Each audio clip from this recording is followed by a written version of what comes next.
Սպասված ակցիայի իդեալ համակարգից։ Փոխարինեք ձեր 5 նոր առավել ժամանակակից եւ խնայող կաթսայով։ Մանրամասները idealsystem.am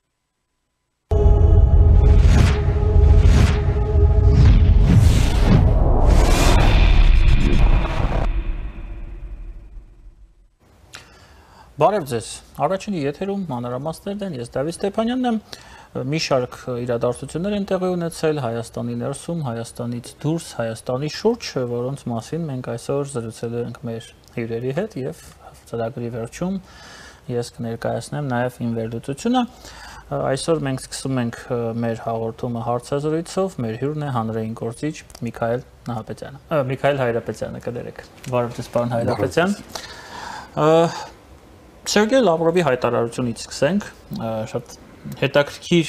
հայտարարություն է, որը անձամբ ինձ մոտ մի տեսակ երկակի տպավորություն է առաջացրել։ Լավրովը նշել է, որ Հայաստանում տիրող իրավիճակը երկրի ներքին գործն է, սակայն եկեղեցու վրա հարձակումները մտահոգություն են առաջացնում։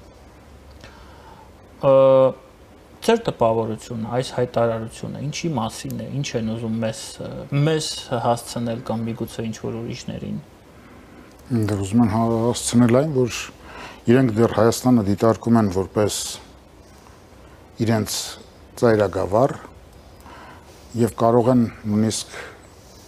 բնորոշում տալ, հարձակումները։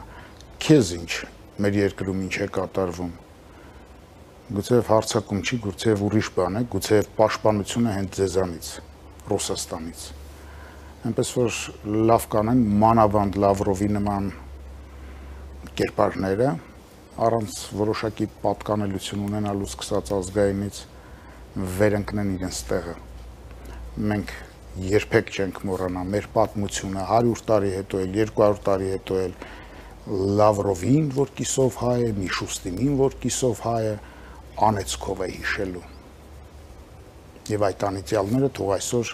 իրենց գարշահոտ բերանը չբացեն։ Իսկ կարող ենք բացատրել այսպիսի միջամտության փորձը նրանով, որ տվյալ դեպքում, երբ որ խոսում են եկեղեցու մասին, ես չեմ ուզում եկեղեցու ամբողջ եկեղեցու մասին խոսել, այլ եկեղեցու վերնախավի երևի թե մի մասին, որ այդ մտահոգությունը ունի լուրջ հիմքեր, որովհետև դա մեծ հաշվով մարդիկ են, որոնք աֆիլիացիա ունեն Ռուսաստանի այսօրվա ղեկավարության հետ։ Այո, կա այդպիսի խնդիր, բնականաբար Խորեն Մուրադբեկյան կաթողիկոսին խեղդամահ անելուց հետո, երբ ԿԳԲ-ն խեղդամահ արեց եւ երկար ժամանակ մենք կաթողիկոս չունեինք, այլևս անհնար էր հայ եկեղեցու գլուխ կանգնեցնել մեկին, որ իրենց խողովակներով քեր անցել, իրենց հատուկ ծառայությունների խողովակներով։ Հիմա ինչքան ժամանակը հեռանում է մենք սիրով խոսում ենք նախորդ կաթողիկոսների մասին, հետ Խորեն Մուրադբեկյանների, բայց այդպես է, մարդիկ պիտի որ համագործակցած լինեին, նույն ձևով էլ մանավանդ ռուսական տարածքում գործող եկեղեցականները եկեք նույնիսկ հոգևորական էլ չասենք դրանց էլի, հա, հոգևորը շատ ավելի լայն բան է, ինքն էլ լավ նահանջել է մեր եկեղեցու ղեկավարությունը, լավ նահանջել է այդ հոգևորից արդեն 100 տարի նվազագույնը։ Եկեղեցականները Մոսկվայի բնականաբար ավելի սերտ կապեր պիտի ունենային այսօրվա կաթողիկոսի եղբայրը, դրանից առաջ եղած մեկը, որը 37 թվի նման ինչ-որ բան եղավ, չէ։ Իշ մեկ սովետը երբ որ տանում էր ոմանց գնդակահարում էր, մյուսներին ասում էր դե ինքնախոստովանությամբ հանդես եկեք, հիմա կարծեք թե պարոն Փաշինյանը դա է անում, այդ նախորդ այդ տիրան էր ինչ էր, հա, Մոսկվայում, Եզրասից առաջ, երբ որ նա վերկացավ խոստովանությամբ հանդես եկավ, շուտով այդպիսի բաներ էլ գրել կտան, եթե իհարկե Հայաստանում մենք գնում ենք դեպի դիկտատորական մեթոդաբանություն, եթե իհարկե գնում ենք այդ ուղղությամբ։ Բայց որ բնականաբար իրենց ոչինան են համարում եւ պետք է միջամտեն, նույնիսկ այդպիսի արտահայտություններով, նաեւ չեն հասկանում, բա որ լավ փոխվեց, տեղնով է գալու, ով էլ գա չնայած իրենցն էլ լինելու եպիսկոպոսական խավը չնչին բացառություններով, որտեվ չկա օրինաչափություն առանց բացառության, չնչին բացառություններով բոլորն էլ իրենցն են էլի, ոնց որ այսօրվա մեր հայաստանյան քաղաքական դաշտը, չնչին բացառություններով բնականաբար ռուսական է։ Ուղղակի մեկը արևմտյան է խաղում, մեկը հենց բուն ռուսական է խաղում, մյուսները փետրազարդված օրիորդների նման կարծիք չեն ուզում ասել, կույս են ուզում մնալ։ Պարոն Հայրապետյան, դուք մի շատ հետաքրքիր հարց եք հիմա բարձրացնում, կապված եւ եկեղեցականների հետ եւ քաղաքական դաշտի հետ։ Ռուսաստանը ՊԱԿ-ը, ՖՍԲ-ն, Մոսկվան, Լուբյանկան, Կրեմլը, ինչ են մեզ առաջարկում, այսպես ասեմ, մեր հոգևոր եկեղեցական վերնախավին, մեր քաղաքական վերնախավին, ինչու՞մ է իրենց այդ անփոխարինությունը, ինչով են նրանք այդպես անփոխարինելի, որ մարդիկ տասնյակ տարիներով Հայաստանի ներսում քաղաքական էլիտայի ներկայացուցիչները, եկեղեցու ներկայացուցիչները սպասարկում են նրանց շահեք, ինչ են մեզ տալիս իրենք, ինչ են առաջարկում, ինչ երթում են տալիս այդ մարդիկ քաղաքական եւ եկեղեցական գործիչները, որ միջև վերջ, ես դեպք գիտեմ, մարդը արդեն շատ մի ոտքի գերեզմանում է, բայց այո, շարունակում է այդ գործունեությունը։ Ես ամեն չեմ ուզում տան, որևէ մեկին չեմ ուզում թիրախավորել։ Ինչն է պատճառը։ Նախ դա մենակ Ռուսաստանին չի, որ հատուկ է, նայեք աֆրիկյան երկրներում էլ, որտեղ իրար մեջ գզվրտոց են ունենում, եթե նախքին հոլանդական գաղութն են, Հոլանդիան է խառնում, ֆրանսիական են, Ֆրանսիան է խառնվում, տանկեր է տանում այնտեղ, զինուժ է տանում այնտեղ, նույն բանը անգլիացիներն են անում։ Ռուսաստանը, քանի որ մեզ հետ է եղել 200 տարի, նրա մասին ենք մենք շատ խոսում։ Թե չէ տարբերությունը շատ մեծ չէ։ Տարբերությունն ուղղակի կացնով կխփեն կսպանեն, թե կթույնեն կսպանեն։ Դրա մեջ է ընդհանրապես Ռուսաստանը կացնային պետություն է, այո, բնականաբար, կացնային կայսրություն է, բոլոր կայսրություններին է դա հատուկ։ Եվ հետո դուք ձեր ենթակային ինչ-որ բան չեք առաջարկում իր պարտականությունները կատարելու համար, չէ՞։ Եթե ունեք իհարկե տնօրեն եք, ունեք ենթականներ, դուք հանձնարարությունը տալիս եք, մարդը կատարում է, այստեղ ինչ պետք է առաջարկեն։ Եվ դրա համար վարձատրություն եք տալիս։ Այո, բնականաբար, ֆինանսական նախնդիր։ Այո, չեր ուզում թող գործի չընդունվեր, այսինքն չգնար ստուկաչ չդառնար եւ չդառնար նրանց ագենտը։ Բայց գործիչ չի կարա դիմում գրի դուրս գա։ Կարծում եմ, թե չեն կարող։ Նմաններին ես հիշում եմ, սրանից մի 20 տարի առաջ էր։ Պուտինը մի հարցազրույց տվեց, հիացել է այդ մոտեցման համար իր, որ լրագրողը հարցրեց, ասաց, դուք ինչը չեք ներում, հիշաչարեք, ասաց, երևի ամեն ինչ ներում են բացի դավաճանությունից։ Իսկ դրանք, եթե հատուկ ծառայությունների ճորտերն են եղել, նրանց մարդիկ ասել են ծառայում ենք ու հիմա հանկարծ դուրս գան, դա բացառված է։ Սկրիպալներին, հա, այդպես է, կարծեմ դրանց ազգայինը կամ այն մյուս KGB-ի թե գրուի, չգիտեմ, գնդապետին, որ անես թունավորեցին մազերը թափել էր, որ ասում էր հոկտեմբերի 27-ը իրենք են կազմակերպած եղել։ Այնպես որ այո, դավաճաններին ոչ ոք չի սիրում։ Ես կուզեի, որ դա մեր մեջ էլ արմատավորվածներ, անկախ նրանից, հանկարծ չստացվի, որ ասում են ներքին դավաճաններ ունենք, բան։ Թշնամուց դավաճանն անգամ հարգելի չպիտի լինի, որովհետև դավաճանությունը ամենաստոր արժեքներից է։ Մենք պիտի մեջքով կանգնենք դրան։ Ինչպես որ մի քանի այդպիսի բաներ կան, որոնք բեկանման ենթակա չեն, օրինակ դավաճանությունը, ապերախտությունը,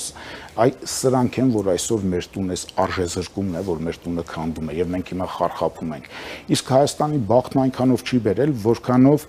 ռուսական 120 տարվա ներկայությունն այստեղ ժամանակին հասցրեց այն հանգրվանին, որ մենք ցեղասպանություն ունեցանք թուրքերի կողմից, այսինքն այստեղ թուրքերին ատող մի զանգված ստեղծեցին։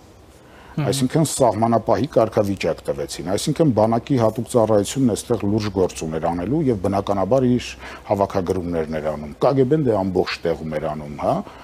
Հիմա նոր կառույց կա, SVR-ը կարծեմ այն ժամանակ KGB-ի մաս է եղել, այդ արտաքին հետախուզության։ Մենք էլ մեր ժողովրդի կրկնակի իջապ, Հայաստանի քաղաքացիների կրկնակի իջապ դրսում աշխարհի տարբեր երկրներում ունենք հայրենակիցներ։ Բնականաբար այստեղ նաև արտաքին հետախուզությունը պիտի աշխատեր։ Մեր բախտն այդքանով չի բերել, այսինքն Ռուսաստանն ինչքան այդպիսի հետախուզական կառույցներ ունի,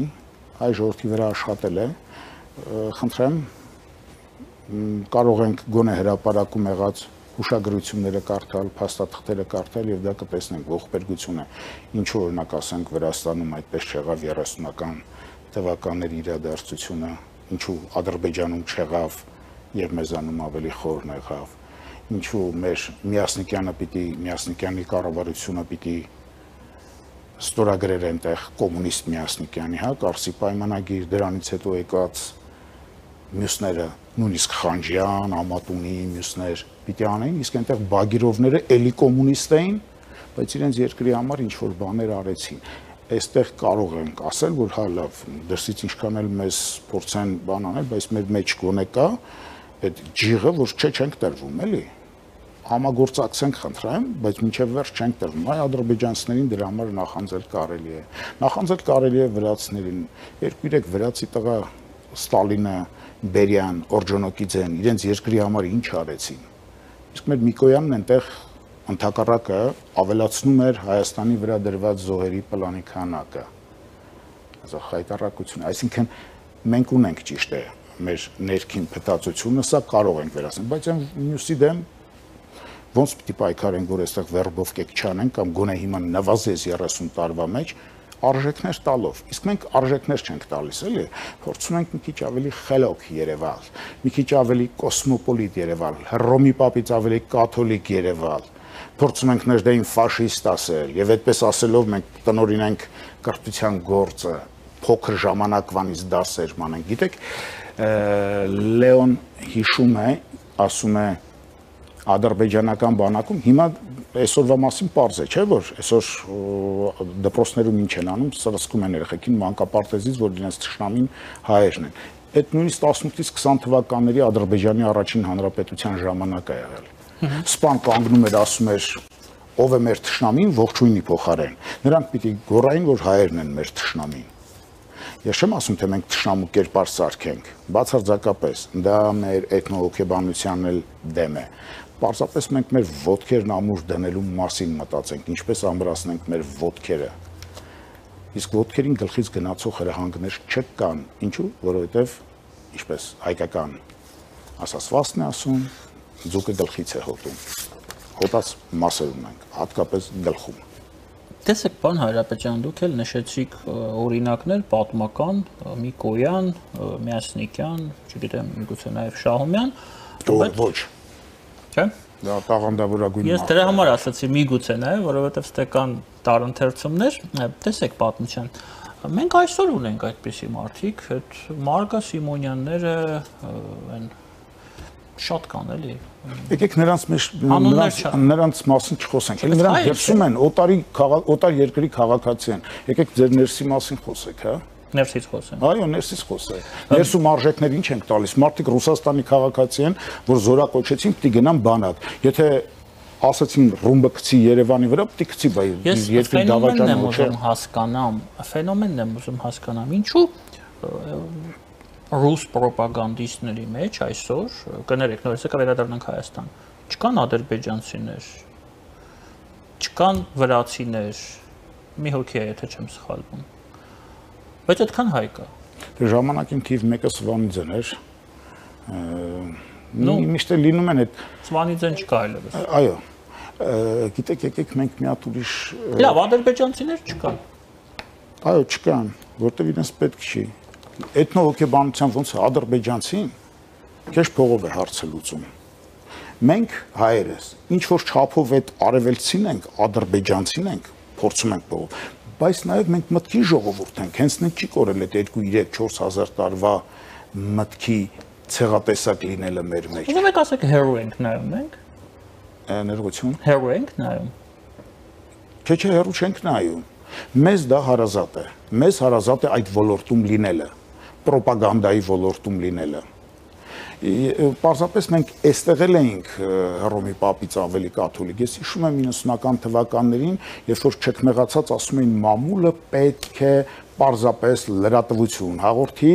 եւ պրոպագանդայով չզբաղվի։ Մենք խափում ենք, մենք մեզ ուզում ենք դնել անառականոցի կույսի տեղ։ Ինչ դիրքերից է հայտնվում։ Հերթական անգամ Հռոմի պապից կաթոլիկ ուզում լինել եւ Հայաստանում այսօր այդ դիսկուրսը շատ մեծ համբավ ունի, պահանջարկ ունի, երբ որ ասում են ԶԼՄ-ները պետք է չեզոք լինել։ Մենք գտնվում ենք Ռուբեն Հախվերդյանը լավ երգուն է, անսերտիկնիկ չի լինում։ Եթե մարդ է շարժվողը սեռային պատկանելություն։ Դուք հիմա շատ ցավալի մի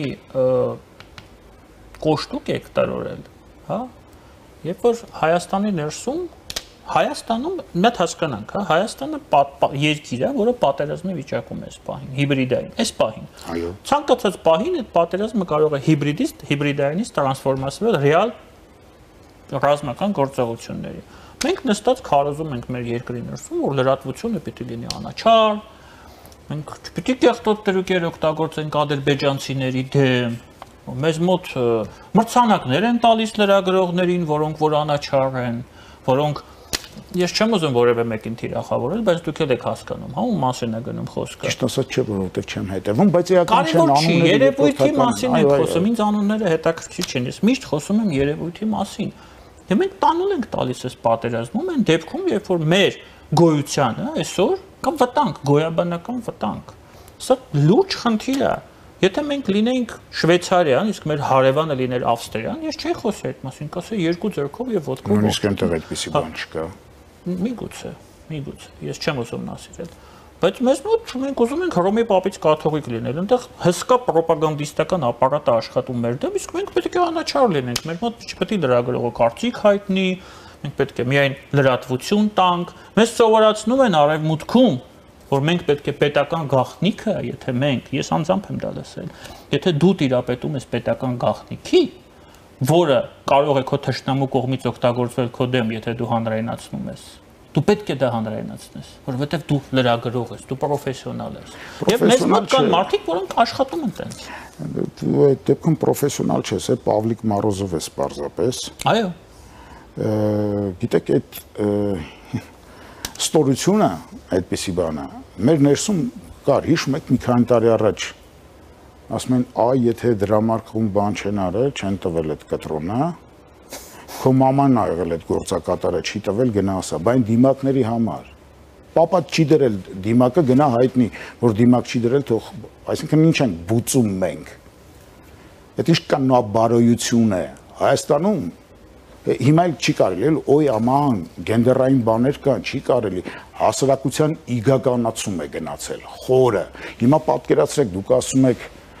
ես փորձեմ շատ արտանին, կենցաղային օրինակ բերել, պատկերացրեք, որ դուք իմ ընկերն եք, մենք միասին գնում ենք, ձեզ հետ կռիվ է արել ինչ-որ մեկը, ես չեմ էլ հարցնում, ձեզ ծեծում են, ես պարտավոր եմ, եթե ձեր ընկերն եմ պաշտպանել, երբեք ինձ թույլ չեմ տա, ազնիվ կռիվ կանեմ հետը, բայց երբեք թույլ չեմ տա գրպանը պլան գցեմ այդ պլանի համար, հետո գնամ ստուկաշություն անեմ, չի կարելի։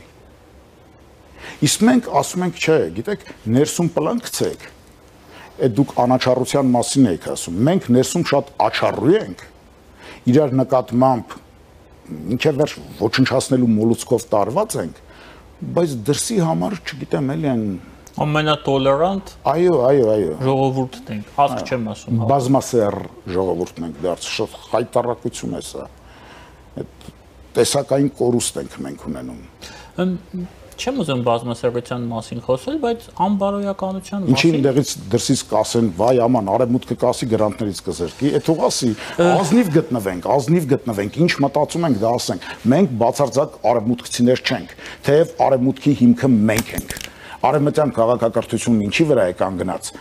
նախաքրիստոնեական շրջանը թողնենք, քրիստոնեության առաջին այդ փորձարկումը մեզ վրա կատարվեց։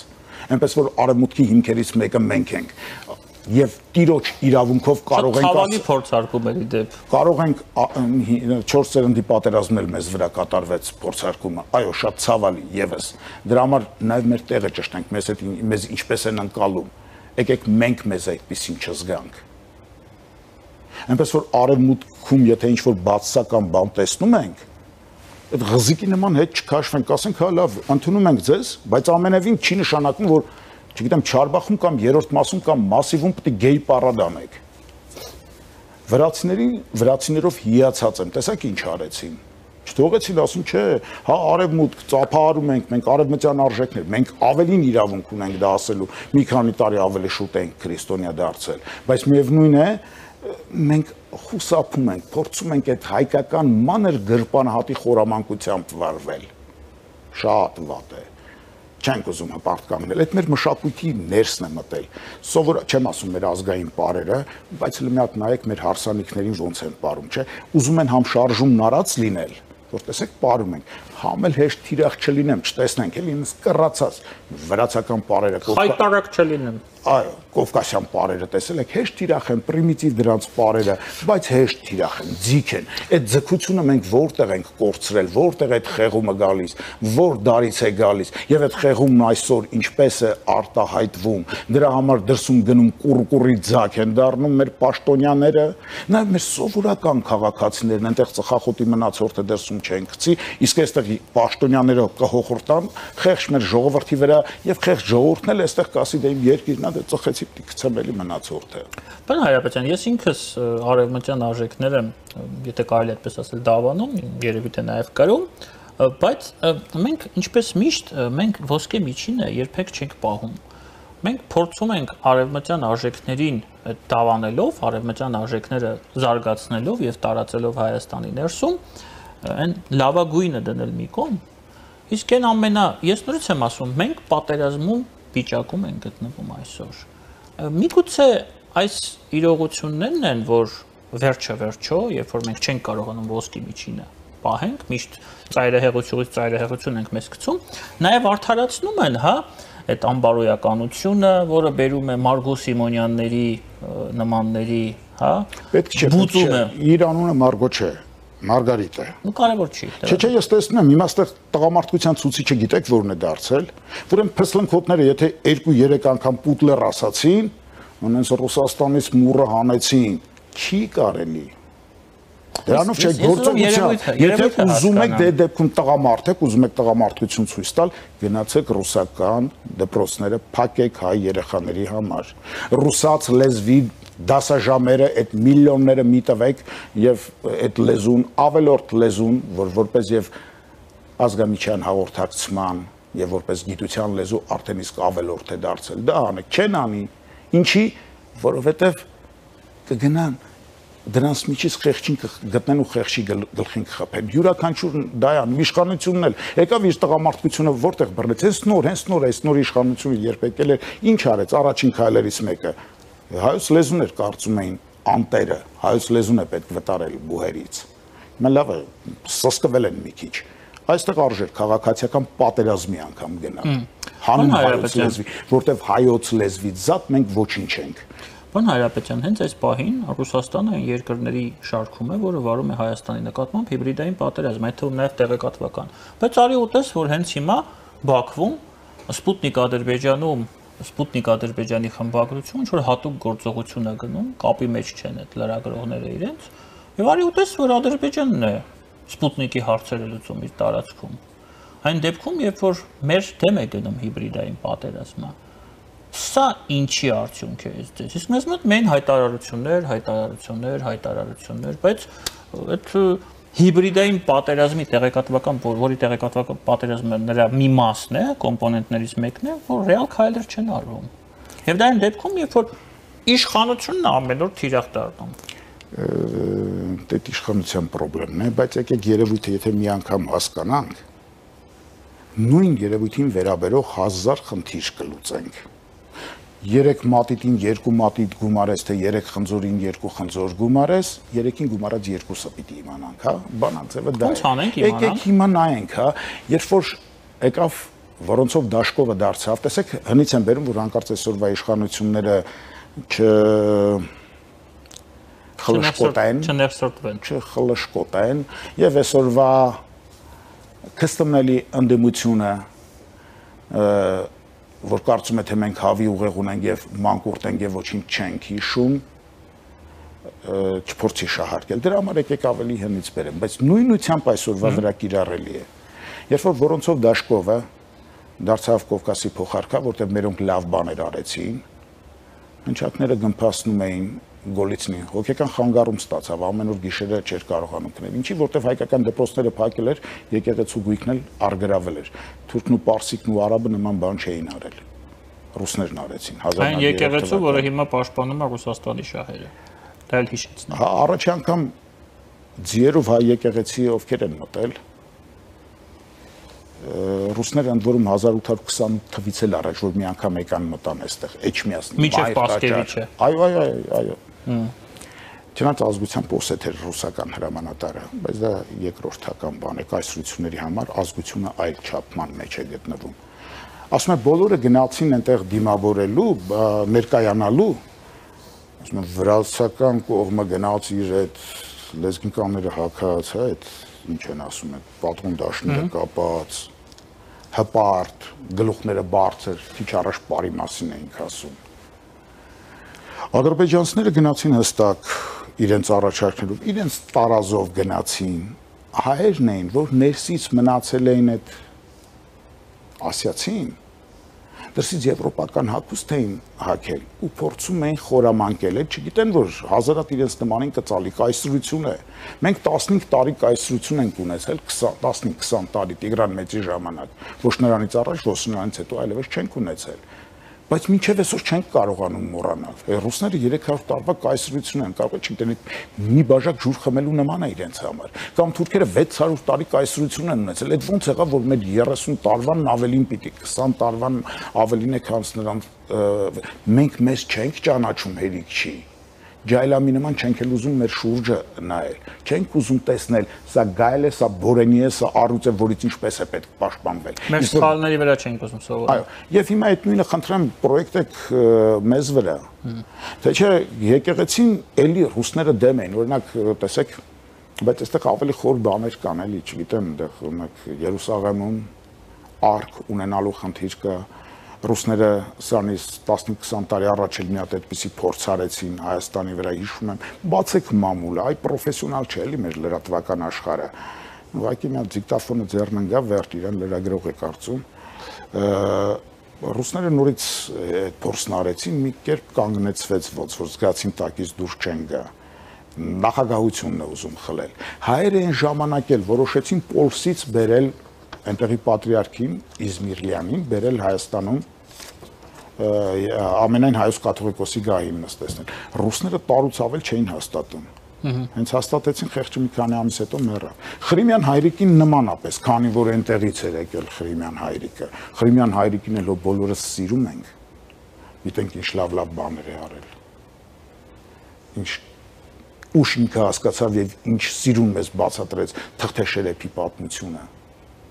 Մենք այն գլխից այսօր էլ Թղթեշերեփների հետևից ենք ընկած։ Ասում է, եթե կողքից մի երկաթ են բալկանցի տղերքից ելներ, սրերի ծերից արյունը կաթալիս, մեզ դուրս չէին շփրտի Բերլինի կոնգրեսից։ Հիմա էլ են դուրս շփրտելու։ Դրա համար ռուսները, այ հիմա կրկնեմ, տեսեք նույնը, հիմա ռուսների մասին ասենք։ Ռուսներն ավելի հարգալից են վերաբերում վրացիներին, որովհետև մռութներին տալիս են վրացիները, ադրբեջանցիներին, որովհետև մռութներին տալիս են, մենք արժանապատվության Երեք վերջի անգամ են մռութներին տվել, փոխվարչապետ Օվերչուկը պետք է գար Բաքու, այդս չեղարկել են։ Մտավ ինչ որ Եկատերինբուրգում երկու հատ ադրբեջանցի են սպանել, ես վստահ եմ, որ Ալիևը թքածուն է այդ ադրբեջանցիների։ Իսկ մեր երկրի ղեկավարին երկրորդական կարգի մարդիկ են Զախարովը, Մախարովաները, չգիտեմ, այդ դրանց արտգործնախարարը, այդ հիբրիդը Լավրովը, ինչ ասեք, ասում են, մի հատ պլոճիկով տղա չկա, մենակ անդիմադիրներին քացով խփեն խորհրդարանում։ Թող վեր կենան իրանք էլ դրանց պատասխանեն, համարժեք պիտի լինի պատասխանը, թե պիտի վերևից իջնի ներքև պետության առաջին դեմքը եւ իր խոսույթը չնայած այնքան է իջեցրել, որ ամաչում է։ Մենք ընդհանրապես կարիք ունենք, որ պետության առաջին դեմքը մի քիչ վերև բարձրանա։ Այո, եւ մենք էլ ազնիվ չենք, մեր ուսը չենք ուզում դնենք, որ ոտքը դնի եւ ավելի բարձր էր։ Հենց դնում ենք էլ բարձրանում վերևից հայախառն բաներ ասում։ Դա վերջը մեր բոլորի խնդիրն է եւ վերում է շատ վատ հետևանքների բոլորիս համար։ Շատ շնորհակալ եմ ձեզ, պարոն Հայրապետյան, հերթական բավականին խորը զրույցի համար։ Ես եմ շնորհակալ։ Մեր հյուրն հանրային գործիչ Միքայել Հայրապետյանը, քիչ անց մենք կվերադառնանք եւ կշարունակենք մեր աշխատանքը առաջին եթերում։